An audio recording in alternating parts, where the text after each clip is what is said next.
Okay, welcome to Seeds of Music, the web's #1 resource for independent artists. I'm your host, Kyle Williams, and this is our web show where I bring on music industry professionals and successful independent artists to talk about the ways to build a bigger, stronger fan base and earn more income from music. Now, my guest today is a man named Jonah Matranga. Now, Jonah is a very successful independent artist who has released countless tracks and albums under, various different bands such as Online, Drawing, Far, and New and Original.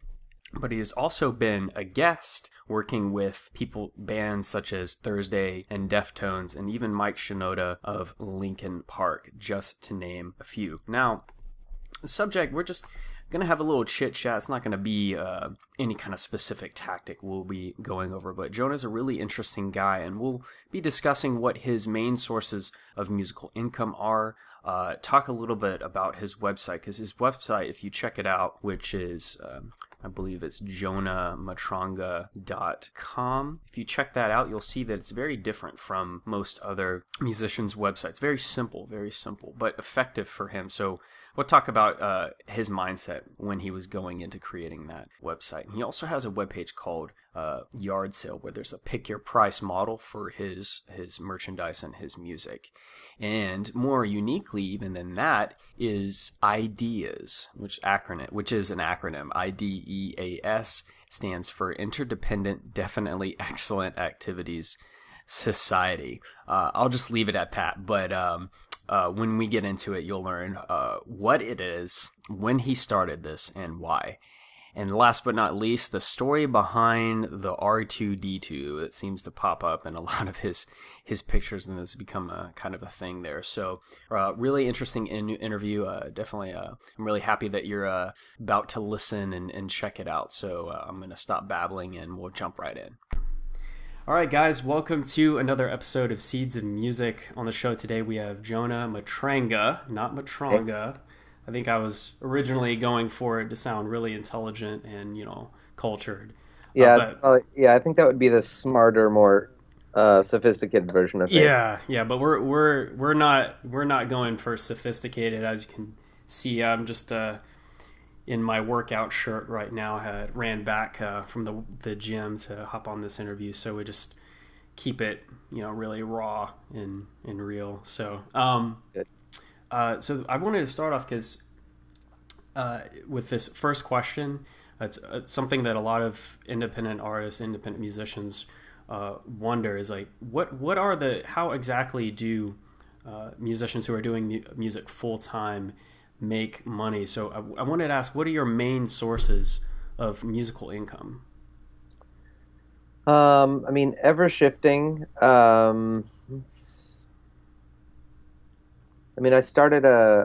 Most recently I started a thing called IDEAS, which is an acronym for something. I just like the word ideas a lot. Interdependent, definitely excellent. That thing, activity. Activity Society. We'll talk about that soon. Okay, yeah. Anyway, so it's not bringing in, some ton of money or anything, but it's really nice to have a steady personal relationship with people, which is always what I've enjoyed about the internet. I don't really care about the kind of, megaphone to the world, listen to me thing. Mm-hmm. And I do like just getting to talk to people. Yeah. And so that's kind of about that. And it turns out that's a nice steady, it really helps. Mm-hmm. I would say touring, I guess. Really, it's kind of the obvious answer, but going and playing shows, and selling merch at shows, I think for the last 20 years. I guess there are a couple of record advances along the way, but most of the time it's really been all about that. Mm-hmm. What would you say to someone to a musician who says no one makes money from touring nowadays? I'd say they're wrong. And what I'd really say, outside of being a brat, is that I think that's true. And I think there are a lot of really valid reasons that touring-related income has been entirely decimated. There's the whole thing when, basically the whole rationale for Spotify and all that stuff, and basically people not buying music, is, the people just come to the shows. And so that's fine and everything. And if a band let's say a band makes half their money on record sales and half their money on touring. Let's just for an easy equation. Yeah. And then half of that goes away. So they've got to make up, the other half. They have to do twice as much on Right. touring. And if they do twice as much, maybe they're going to different cities that they have to be big enough in different countries, but that all costs money. Or they're coming through the same good cities twice in a year. Hmm. Now, bands that have really devoted followings and everything, maybe folks will come out twice, but 9 bands out of 10, even the most devoted fan, they probably won't come back and see him again. Hmm.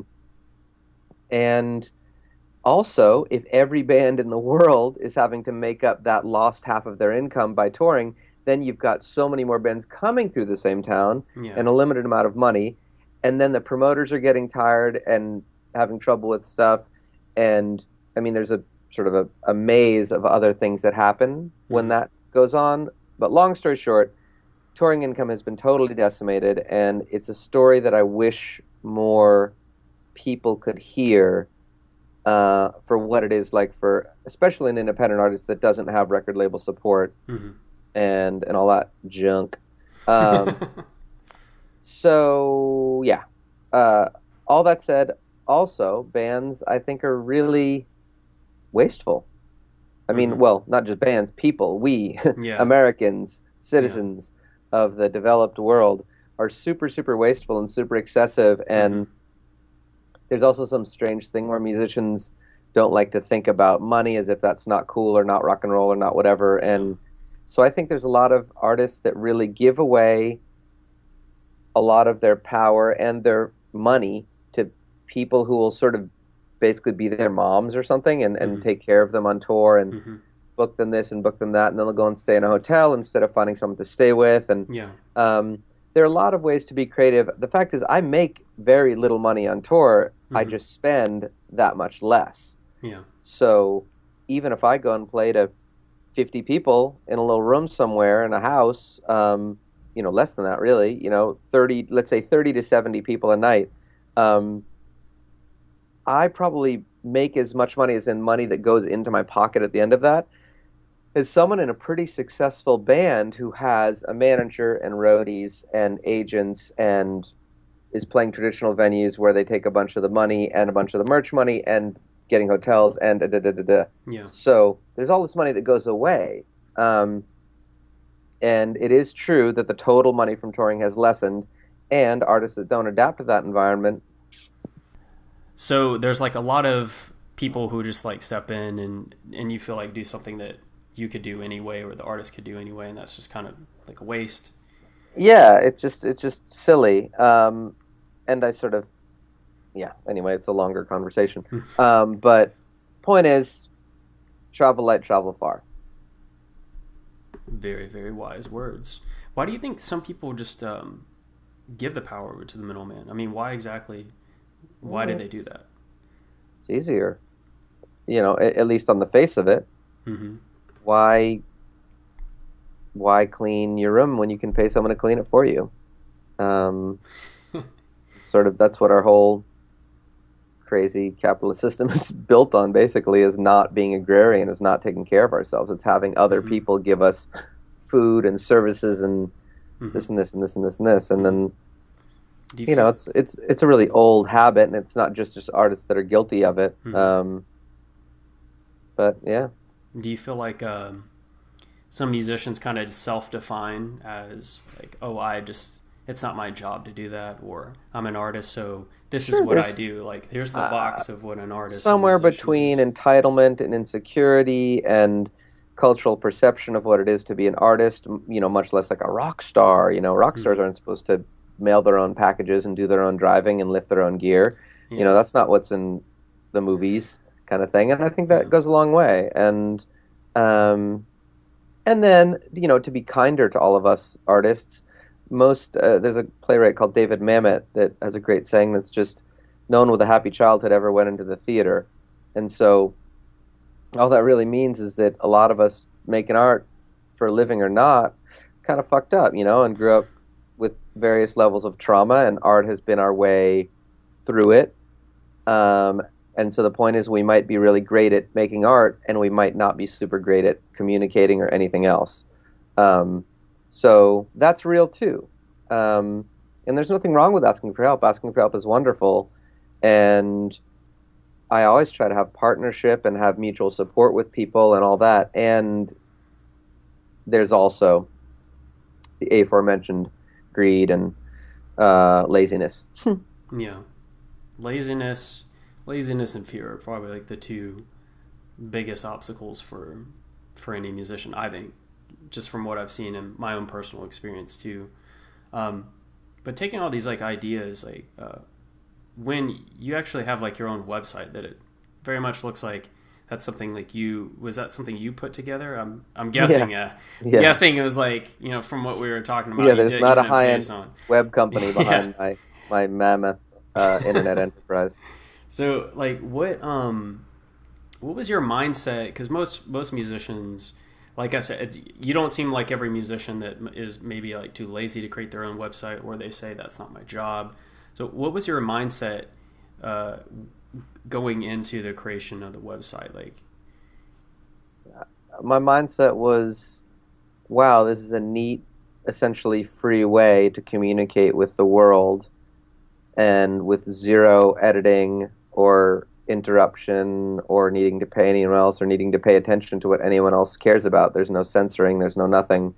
Um, and then, sort of more pragmatically, if I base my fan base on whatever Friendster or MySpace or Facebook or Twitter or Tumblr or yeah, whatever it is, I'm beholden to all of that company's terms of service, and I'm also beholden to any way they want to change my rights and privileges on that service. And mostly, I'm beholden to whether they succeed or fail, because if they fail, then I basically fail with them.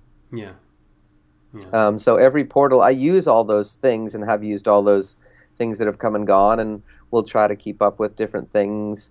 Um, and yeah, I mean, I love Instagram, I love Twitter, I love Facebook. Like they're fine for lots of reasons. And I use, in a professional capacity, I use them all always to point back to my little world where if someone actually cares about keeping in touch, they have a way to do that directly that will never go away. I mean, until we all die. Yeah. yeah, yeah. So like, it seems like you have like your own platform that you can control, or you at least like, Yeah, it's you just know. it's just so simple. Hmm. And when you post stuff on any kind of social media, you're always like focused on bringing people back to like the tribe or the Yeah, I website, mean, just to get.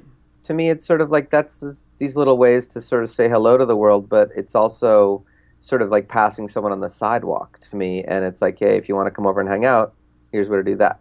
Okay, that's a good way of putting it. One of the pages on the website, it's called Yard Sale. Like, what was your inspiration for that, or did it just like seem like another obvious turn of the key? Um, yeah, I mean that particular term. I mean, I used to have a little quote, I think, under it. I might even It was still, like I forget. pick your pick your Oh, well, price, that, pay yeah, what yeah. I you mean, want, pay what you but I can. mean, no, I used to say that rock should be less like a mall and more like a yard sale. Um, and again, meaning, sort of less fancy the better, the more simple and personal the better. And as far as the pick your own price sliding scale thing, yeah, I mean, when I was little, I had a paper route back when there were actual newspapers, and I would get up on the paper, to deliver the paper, and on trash day, I would get basically first pick of all the trash, and so I lived on a street where everyone was pretty much richer than me, so I would go around and I would see these like toaster ovens and cameras and really perfectly nice things. So I would just collect them on my paper route, Yeah, or go back and get them after I was done. And then every few weeks, I would just have a yard sale and sell all the shit that I found. And because it was just stuff that was, you know, coming and going, I couldn't be bothered to put a price on it. So even when I was whatever tiny, I would make these signs that said "Pick your price yard sale." So it just was a natural thing when I came to music. I actually even forgot about that whole thing, and when I started touring, I just never could understand why anyone would if someone if someone walked up wanting a T-shirt, a record, and didn't have quite enough money or didn't have any money or whatever, if they cared enough to come up and ask, why an artist wouldn't give them anything within reason. Yeah. So it was just a natural thing for me. I've never wanted money to get in the way of communication. Making that connection. Because, like, if you think about it, say someone came up to your merch table and they wanted a T-shirt, and they pulled out, thought they had $10 for the shirt, they only had five, and you give it to them for five anyways. I Yeah. seriously doubt they'll ever forget that. And Yeah, well, that, that's true too. Yeah, and I wasn't trying to like brand myself as like the nice dude, but people, yeah, really were kind of surprised and confused. mhm. Um, what's that noise now? That was my iPhone. Siri thought I was talking to her. Yeah, that happens to me sometimes too. It's so weird. Um, She's like, anyway, she said, I don't know if I can answer that question. yeah, yeah, it's a good reminder. All Actually, I'm right. gonna turn off my phone. It's a good idea. We're gonna Um, keep that. We're gonna keep that one in there too because that was just too funny. Technology jumping in. I'm gonna go Um, back and listen to that. See what she said. All right, we're anyway, good. so yeah, Yeah, um, yeah. So it was just a natural thing, but it did turn out people were really psyched about that, and I was so surprised to find out that other artists didn't do that. It just seemed so obvious and fun and interesting, and yeah, yeah, it's worked out. yeah. It's just like I feel like just the impression I'm getting is like you have just more of a long term value mindset instead of just what can you get in the short term. Short term gain. Yeah, even that is giving me too much strategic credit. All I really want to do in this life is have fun and hang out with people. And as simple as that sounds, it's actually quite complex because there's quite a bit to get in the way of that. There's quite a bit about being serious and being professional and Yeah, being successful and being all of these things. And I get it. And I've been raising a kid this whole time, so yeah, it's not. I mean, and I don't have family money. I don't have a trust fund. I needed to make money. And I'm in my little apartment, my little rent controlled apartment.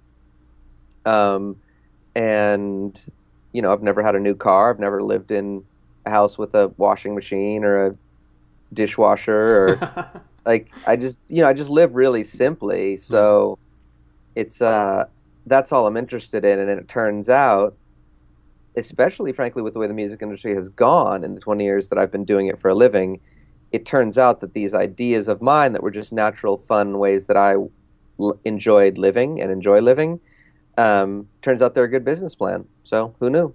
yeah. Well, it's kind of getting past a lot of the music business BS and getting Yeah. back to the core of why someone makes a connection when they listen to a song, and when it's the artist performing it, how that connection gets kind of furthered, and it's good that you're Um, using the internet in a positive way instead of getting on there and just screaming at people to check yeah, listen to yeah. your music. That's a whole whatever. Yeah, just as a listener, I've always really enjoyed artists that seemed to care about who listened and wanted to have that deeper connection. Whether it's really massive artists, um, Zeppelin, Prince, U2, come to mind, uh, or artists that no one ever would have known about. The artists that I've always found myself attracted to were the more personable artists, the ones who really openly said this is not just said this is for the fans, but actually lived it and actually communicated more personally with people that cared about their music. And yeah, I mean, when I was starting to musician, Pearl Jam was a huge uh, sort of model for me. Yeah, They were so personal with anyone that liked them, and actually, U2 before them, even when they were massive, um, I got to have some interactions with U2 that would not have happened if they weren't such a thoughtful, interesting band in that way. yeah, And so, when it came time for me to try and make a living doing it, I just kind of tried to replicate the experience that I enjoyed so much with anyone that liked my music, and just gave people the time of day and treated them like human beings, and asked myself to be treated like a yeah. human being. I felt the same way about 311. That was like my band. That was Yeah, I never knew them well enough to my. know, but they do seem like real.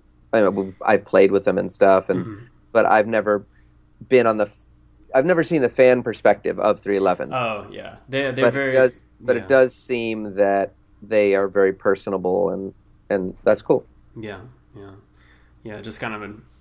So I'm just saying, give them as an example to illustrate that I understand that, because I Cool. always felt that way about them, and they had a very positive message too that was important to me in the teenage years. Good. Good.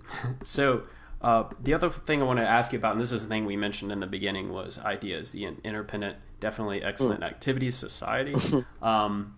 This, you mentioned it as like, this is where maybe you get the bulk of your musical, well, income next to touring, or it's a very important part because that's where you can really have that personal one-on-one connection using the internet.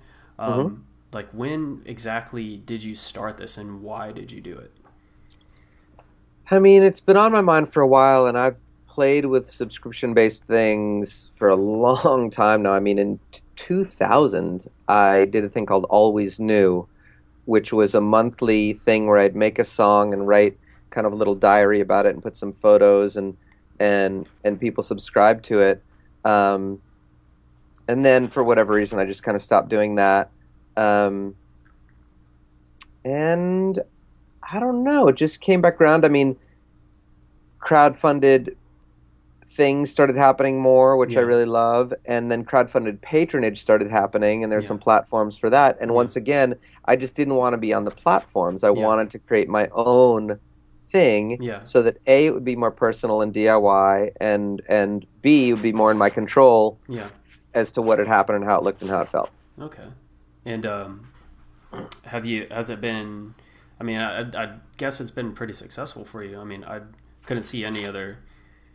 I mean, in just terms of like, people, people who are really really strong fans coming in, paying, because there's like a dollar, like the lowest level subscription is $1.89 songs for songs, and that all goes all the way up to 90 a month, where you will visit anyone in the in the world Yeah, who which by the pays. way, no one does that one, but I always have a really, just to be clear, Yeah, I always have a really high level just in case someone with a lot of money for whatever reason wants to give it to me yeah, yeah, because I like that. yeah, Um, and and it feels wonderful to be supported, and so I like to ask and give something of of serious mm-hmm, value for that.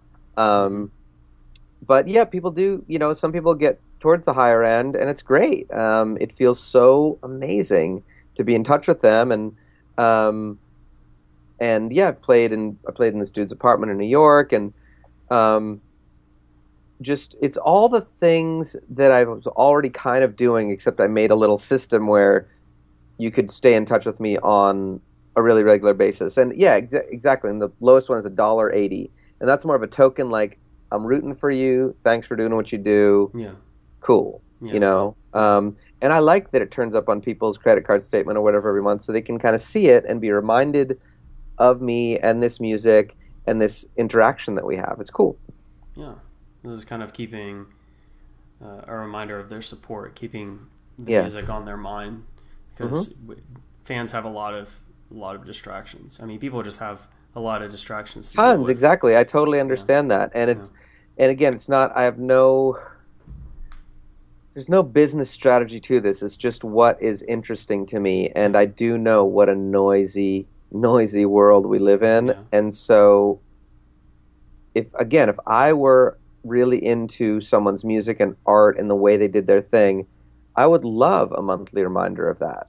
yeah, Um, especially these days. yeah, So, yeah, it's just kind of a natural thing. And yeah, I mean, it's like with everything else. I can't go anywhere and have a gazillion people show up, but I can go a lot of places and have a handful of people show up, and they're really nice people, yeah, and they really care about what I do and how I do it, and we've been hanging out for a long time, so it's yeah. cool.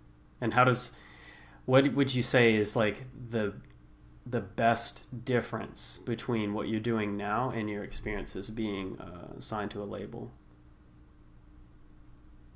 Um, just ease and simplicity. Um, yeah, lack of pressure. If I have a weird little idea right now, I mean, literally, an idea, I can just send it to them, and no one else in the world ever needs to hear it. And no one has to like it, and no one has to think it's worth pressing out a bunch of records or doing a tour around or any. No one has to think it's a good business investment. All I have to do is send it to these people that care, and it's nice. I mean, last year I wrote a song every day and sent it to one person in the world. I didn't post it on the internet. I didn't do anything. I just sent it to one person. I don't even know if they got it sometimes because people don't even check their email, but it was just fun sending it to one person. There's something that really interests me about that. All right, man. And so you send it through email? Yeah, yeah, Oh, email. Yeah, I mean, how old when you school is said that? that, I was like, for some reason, I paused because I was imagining you like mailing it. I was like, no, this dude's old school. He's probably Oh, mailing it. mail is cool. The only one weird hidden problem of being an artist is actually, especially an independent artist, is actually postage has gone way, way, way up, and Yeah, especially international postage. And one strange thing yeah, about the internet is that I can communicate with someone in England essentially for free via the internet, and to mail them a CD, literally the postage is like $10. yeah. Well, I Just mean, and then if you're sending vinyl, it's $20, and then if it's a hoodie, it's $30, and and just to send it, just my cost of sending it. yeah. So it's pretty prohibitive actually, and I wish that it weren't so prohibitive. It used to be. I mean, far when we were starting out, we would send postcards, and yeah, Well, eventually we'll have like Star Trek, teleporters, and you'll just put the hoodie on teleporter A, and then hit the button, and it'll show up over there. sounds good to So, me. Sounds good to which me. which leads me into my last question. Hmm. What's the story behind R2D2? All right, Star Wars. Yeah, yeah. Again, completely random. I was on tour somewhere on some crazy long drive at, either a Walmart or a Target. I can't remember which, but some one of those big crazy chains. It sort of sits in the middle of nowhere. Um, The mega and stores, the mega yeah, WalMarts. just one Yeah. of those crazy megastore things. And I think it was probably, 2 or 3 in the morning. So it had to be one that was a 24-hour one. Um, and I was crazily overtired, and we were all just hanging out. And I saw this R2 tape deck. And, I'm not an especially big Star Wars fan, but it's as much a part of my DNA as most people's. Um, and R2 was always cool. I was like those noises and stuff. And so it was a tape deck that you could open up the front of them and put tapes in, which I thought was hilarious. And then little buttons that did sort of 4 iconic sounds of R2s. And so I just, when I was thinking about doing solo stuff, I was sort of interested in flipping the whole sort of dude with a guitar thing.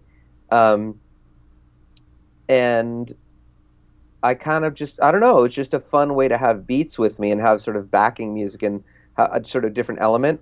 So I really went into it just completely like a joke. But the first time I played with the R2 and certainly played a beat, but also would sort of press the little buttons and stuff and sort of, talk with the robot. It was so neat how people were ready to be so fascinated by that. And in fact, a lot of people were like, how did you make the R2 toy make that song? And all I was doing was recording it on whatever and putting it in a tape and da da da. And now, even when I bring R2, there's nothing that the robot is doing sonically other than when I press the buttons or whatever. It's just this, but it's really cool. We really like to attach things to physical presences, and so it was just something I stumbled on that it was sort of a fun kind of joke, and yeah, that's it. Just playing. Yeah, and Yeah. that sometimes leads to just neat little innovations that make people smile and make for I've, an awesome yeah, experience. my favorite phrase ever is "be serious enough to have fun," Yeah, and I'm just interested in being playful and seeing what comes of that. I think, especially people at our level of privilege, there's really no excuse but to just have as much fun as possible, hmm and again, think about the world, be involved in the world, do your thing, and that's fun too. That isn't boring, that isn't serious. It's fun too. So it's not fun like amusement park fun. It's a deeper be in love fun. yeah. It goes a little bit deeper than the Hulk ride at Universal Studios.